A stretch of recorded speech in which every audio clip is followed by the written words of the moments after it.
It is such an honor to be here with you today. I am so excited about what we're going to cover over the next several hours.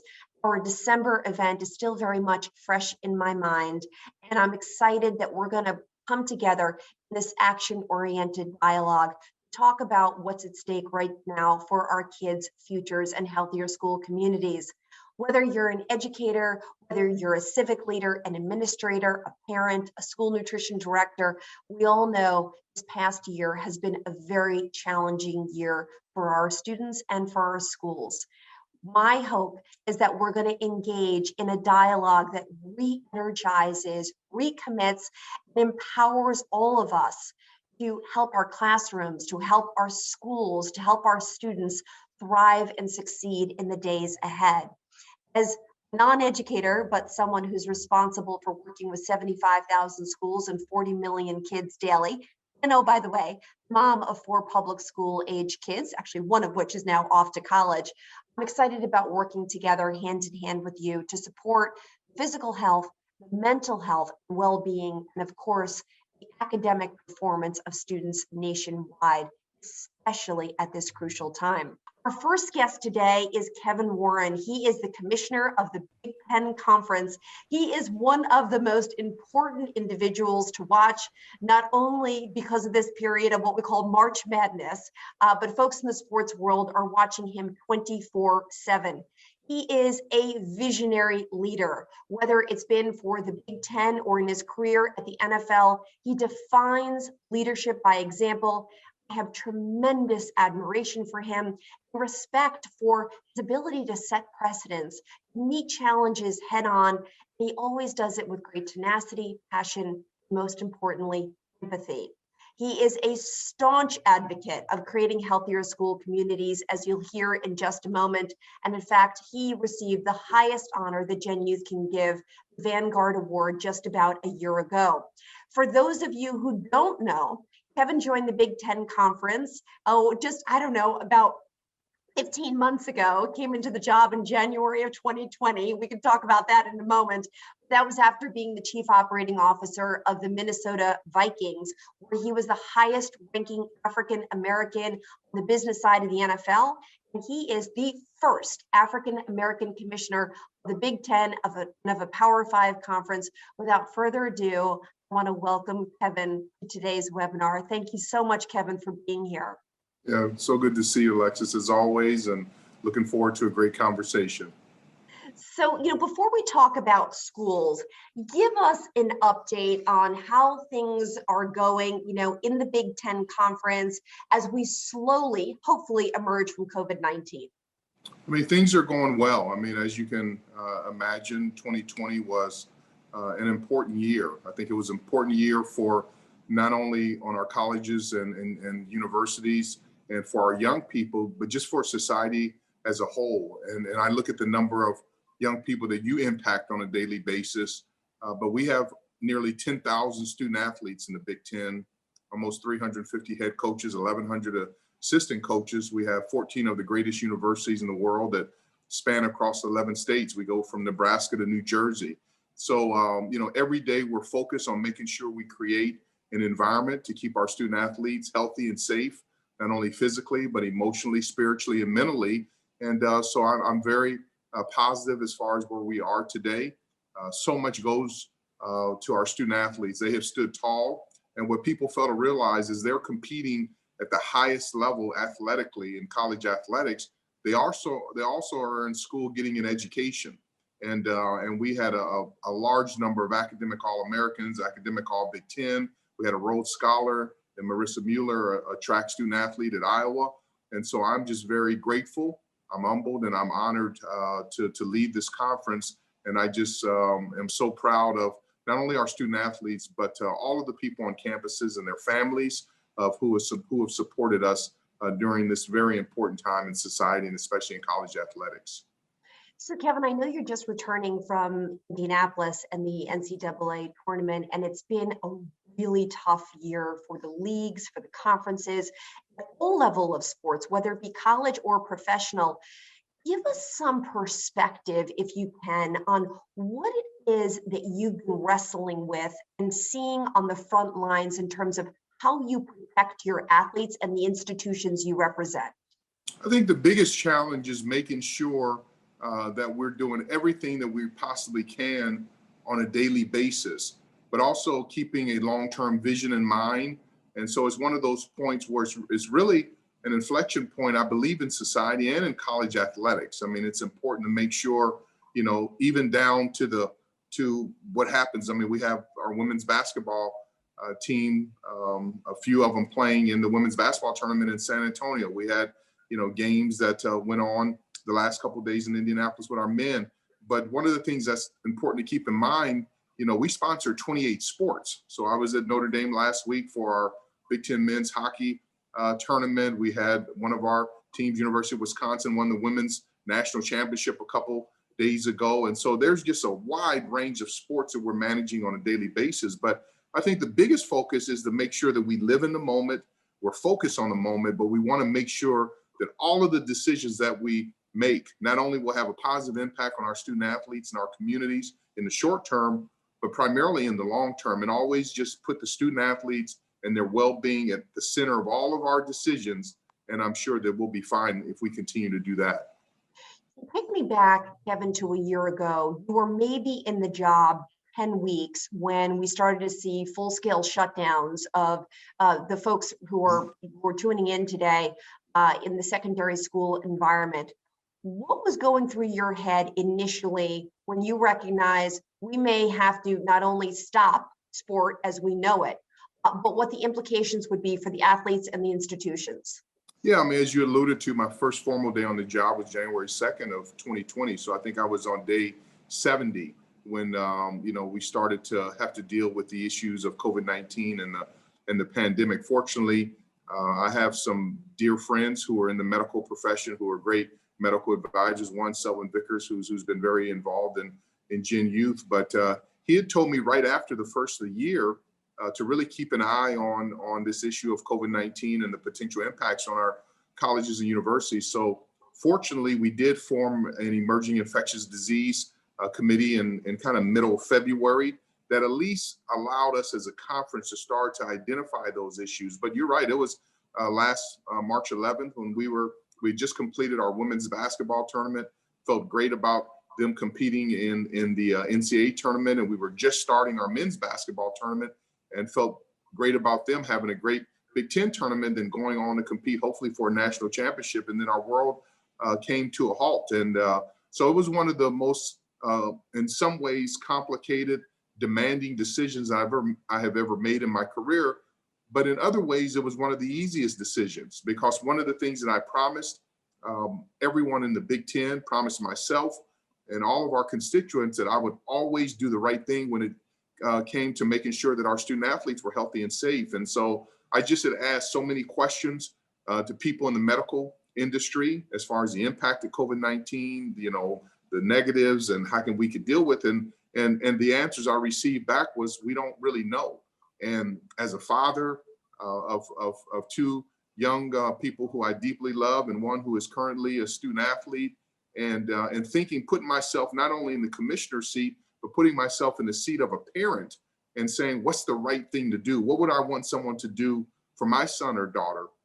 And so from that standpoint, it became a very easy decision to do the right thing. And most of the times in life, it seems a more complex decision you have to make. It's better to be in a position when you look back to say you were more conservative than not conservative. So I'm pleased the process that we went through.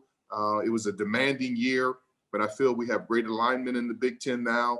And I think the decisions that we made last year afforded us the opportunity to not only to complete our football season and have Ohio State playing the national championship and other teams playing bowl games, but it set the foundation for all of our other, sports, whether it's basketball, hockey, and all the other winter and spring sports that we'll be managing here before the end of the academic season.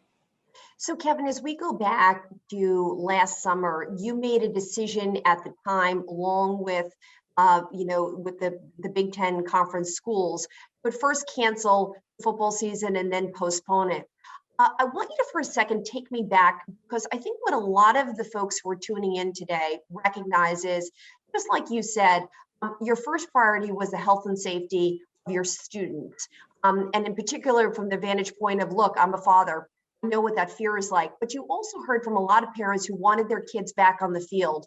And, for a lot of the folks who are tuning in right now, they're experiencing the same degree of pressure. They have the pressure of what's for the, the well-being of their kids. And yet there are different factions who think kids should be back in the classroom, or that social distancing is harmful to a kid's mental health and well-being. Walk me through what it is like to be wedged smack in the middle of not only the emotion associated with this, but the health implications of knowing that the decisions you make are the decisions that could influence not just that individual's child, but many other children. I mean, Alexis, one of the things that was important to me, and I had to remind myself, is the fact that so many times in life, and especially in leadership positions, we always try to live in a state of perfection. And I needed to make sure I had some grace on myself and grace with others. That, interestingly enough, there was no one on planet Earth who had ever navigated a global pandemic and tried to play college athletics or professional athletics for that matter. And so I had to take a step back to say, I wish there were a handful of people that I could call to say, when you face COVID-19 or a global pandemic and you were trying to play college athletics, what did you do? There was no one to call. And so it was a reminder of me, to me, and to all of our constituents, that what we can do is do the best that we possibly can with the information that we had at the time. And as I said at the top of this conversation with you, not only what made sense for that day, for that week, but really what made sense for the next year, kind of where we are today in March of 2021, and also the future.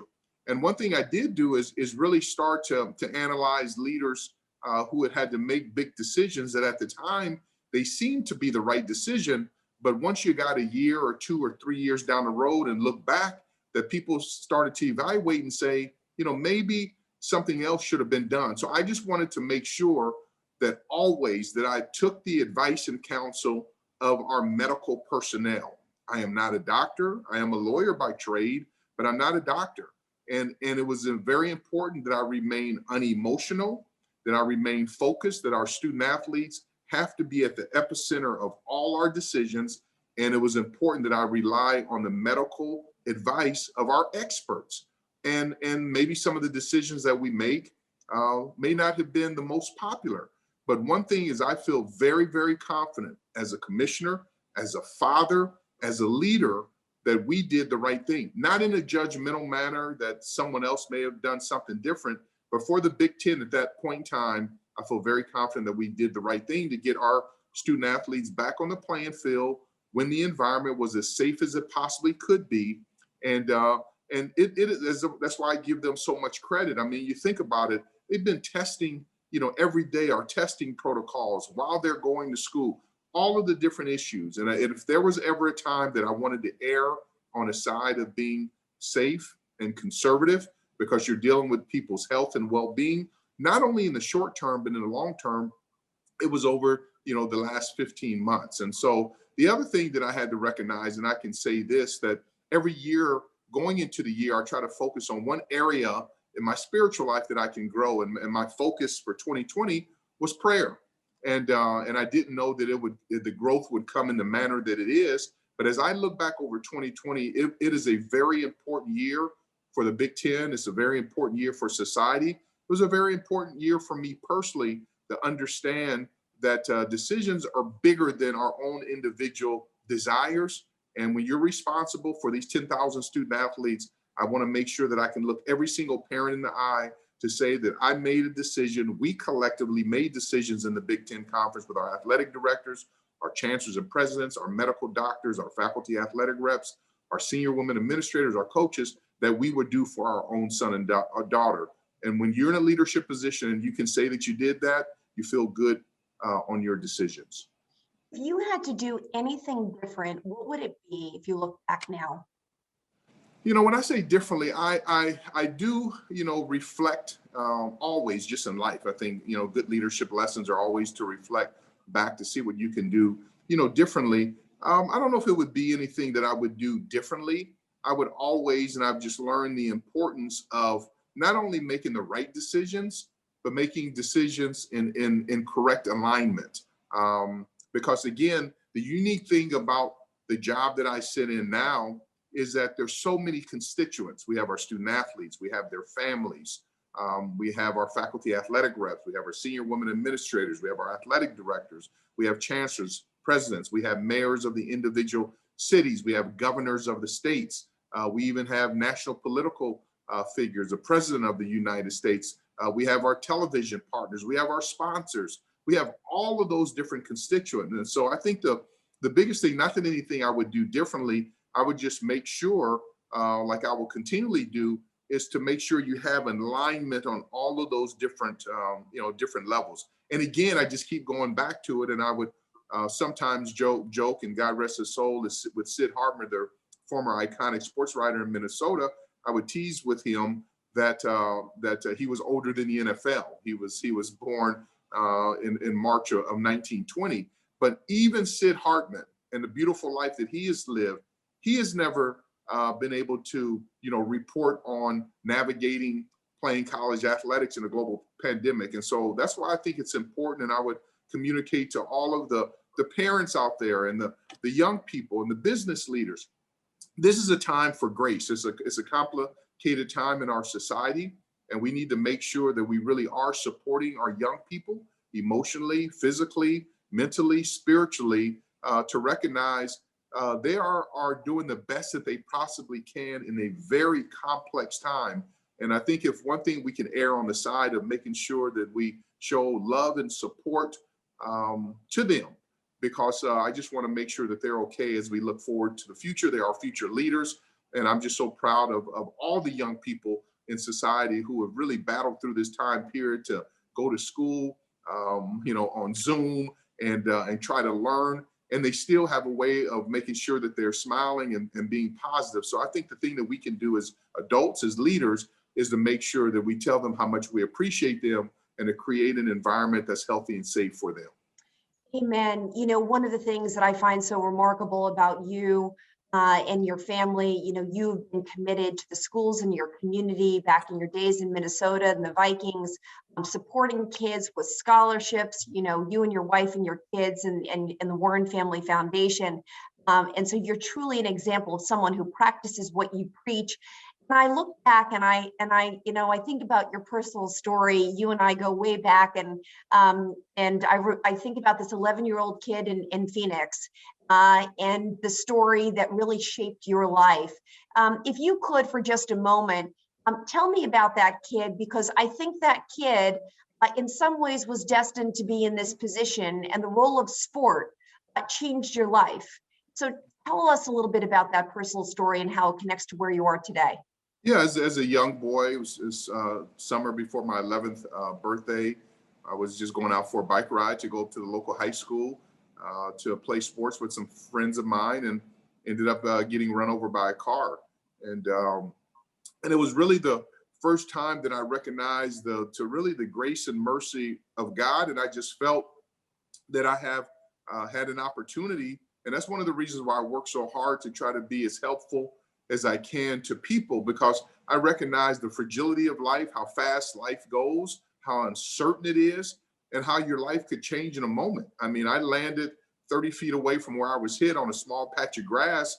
And so it was truly one of those things that I probably shouldn't be here. Probably some of my friends and classmates should have been going to my funeral. And I felt that even though I had some serious injuries, one was a compound fracture of my femur.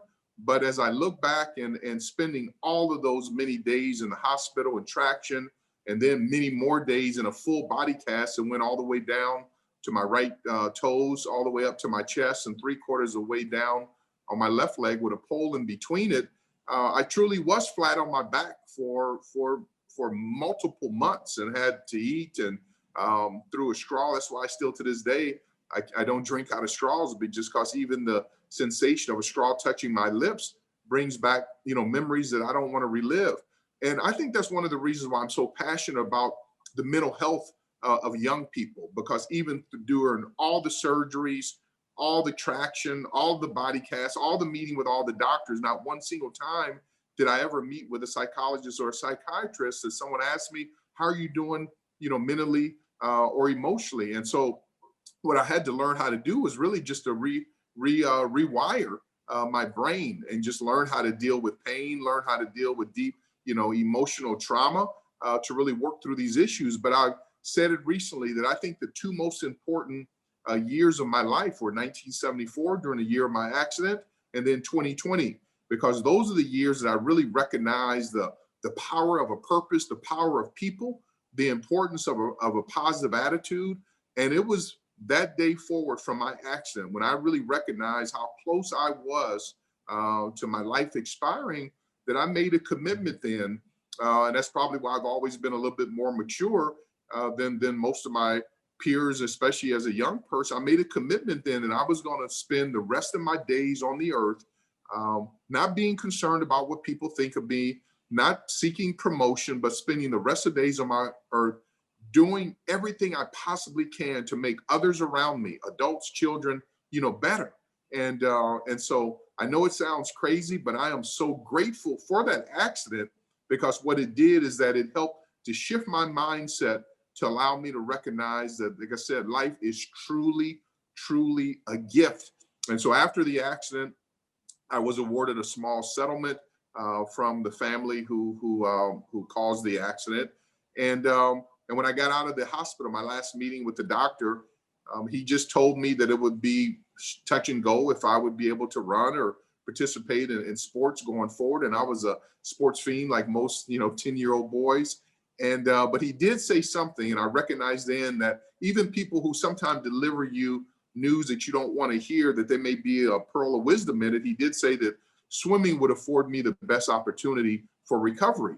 And so I approached my parents soon thereafter about putting a pool in our backyard, which they looked at me in somewhat of a perplexed fashion, but they did agree. And I told them it was my money.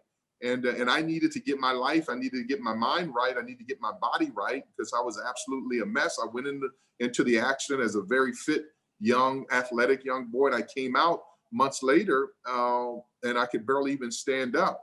So I did spend the money, built a pool in my parents' backyard, went through an incredible rehab in water, created my own water aerobics, and I was so blessed that 7 years later I was able to play Division I, basketball. So I've written a book called Build Your Own Pool, and it's really about recognizing that you have all of the attributes inside of you to be able to accomplish your God-given destiny, but also that sometimes it requires you to write the check. It's one thing to have a great idea and go try to raise money, and it's another thing to have a great idea and write the check. And I think that day that I wrote the check in my life really changed my life forever. So it was a traumatic time, but I'm glad to sit here before you today, Alexis. And I should say to folks that he wrote the check because the check came from the settlement from the car accident, not because he had the funds, which is an even more unbelievable part to the story. You talk there about the importance of the mental health implications, in that case of what it did to you. And you spoke about the mental health implications of what COVID and quarantining, look at our athletes right now quarantining around, the NCAA tournament as we speak. One of the big mental health implications is what's going on around race in America. Look, whether it's the George Floyd incident last summer, I could sit here and name half a dozen others, or the movement right now around Stop Asian Hate because of these senseless crimes. What do you say to students and educators across the country right now about race in America and how we tackle this seemingly challenging, almost hard to comprehend reality that we are now facing every day, where American against American are turning against one another? I think what we have to recognize is that we do have to start to love our brothers and sisters, and we need to make the world a better place. Not saying that other people need to, we do. We need to take it upon ourselves that today, every single day, that we're going to do everything we can to make this world a better place. We have to stop hate in our society. We need to love each other more. We need to show each other more grace. And I just think, so many times we overcomplicate these decisions in our life. It's the things that our kindergarten, our first grade teacher taught us. Don't cut in line. Let someone go in front of you. Say please, say thank you, smile, do the best you possibly can. And I think we need to just get back to our roots of doing everything we possibly can every day that we have breath and that we're able to live to make the world a better place. I mean, there is a lot of hate in the world. It's unfortunate. But again, I think today, let's start today to make this world a better place. And one of the things that we have to recognize, our young people model us. They watch us, they model us, and we need to do all that we can to create a better world for them and make this world a better place as we look toward the future. Well, I could not think of a more fitting end to our conversation. Commissioner, thank you so much for your willingness to join us. I know that you, above all, care deeply about healthier school communities. You've had an unprecedented year plus of leadership. You've really managed through empathy and conviction and passion. Grateful for your friendship and grateful for your willingness to join us today. Yeah, Alexis, thank you. I just thank you for everything that you do to change the lives of so many young people every single day. So I just encourage you to keep doing what you're doing, and just you make me proud to say that I know you, and thank you for allowing me to share a few moments with you. And I just pray God's blessings over you and everyone here today. So have a beautiful day.